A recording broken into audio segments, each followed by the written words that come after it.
Good morning, I am Tracy Spence with your newscast. This newscast is brought to you courtesy of BioLife Energy Systems. Come join the live-in. Call them at 800-875-5433. USA Credit Repair of a key to beautiful credit. You may call them at 800-7861-330. And a Cruising with the Case Handler, a show on personal injury and immigration, weekdays 8:30 a.m. on Saturdays 7 p.m. and 12 noon on Sundays. Now for the news in details.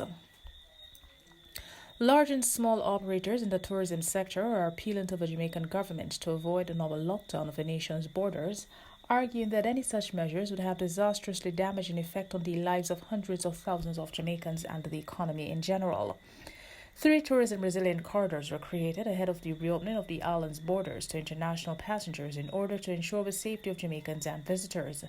In the 3 corridors in the northern and southern coasts and in New Kingston, tourism businesses must be certified by TPDCO for having implemented all the COVID-19 prevention protocols. The businesses are also subject to surveillance and enforcement to ensure compliance.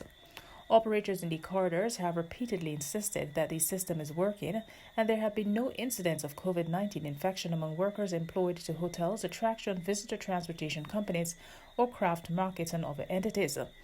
The recent spike in COVID-19 cases have largely been blamed on Jamaicans who, on their arrival in the island, either for short visits or to return home, have been flaunting the 14-day quarantine protocol. Shareholders have given the nod to Panjam Investment Limited plans for an additional public offering of shares, APO, through which the company aims to raise US $100 million or 15 billion Jamaican dollars.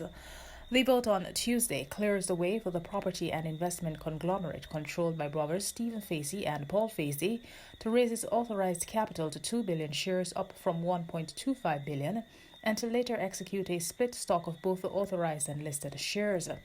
Currently, 1.066 billion of Panjam's shares are listed on the Jamaica Stock Exchange. The current plan is for the stock splits to be executed in tandem with the APO per the resolution voted on at the meeting, but the company signaled even before the vote that the split was not a certainty.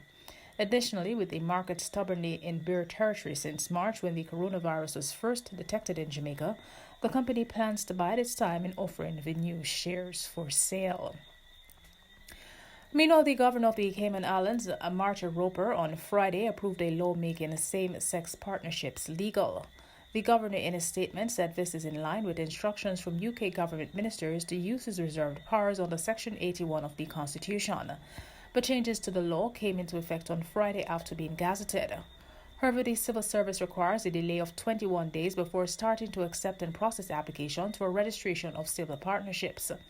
The law, which was formerly titled the Domestic Partnership Bill, was defeated in the Legislative Assembly on July 29 when lawmakers voted against the bill 9-8. But the governor, using his reserved powers to write legislation, opted to reintroduce the bill and assent to it following 21 days of public consultation. Roper said he hopes that citizens can now move forward with their lives and come together as a community. In sports, with the continued spike in COVID-19 cases in Jamaica, Keith Wellington, president of the Intersecondary Schools Sports Association, ISSA, said that there is now the likelihood that the entire 2020-2021 high school sports season will be cancelled. ISSA, the governing body for sports at the secondary school level, announced last month that it had cancelled all sports for the Christmas term due to the recent increase in the number of positive COVID-19 cases locally. Wellington had stated previously that it was possible that the Manning and the Costa Cup football competitions, which would normally now be taking place, could be rescheduled for the Easter term.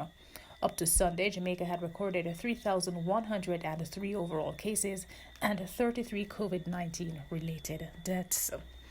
And that is it for the news. This newscast came to you courtesy of BioLife Energy Systems. Come join the live-in. Call them at 800-875-5433.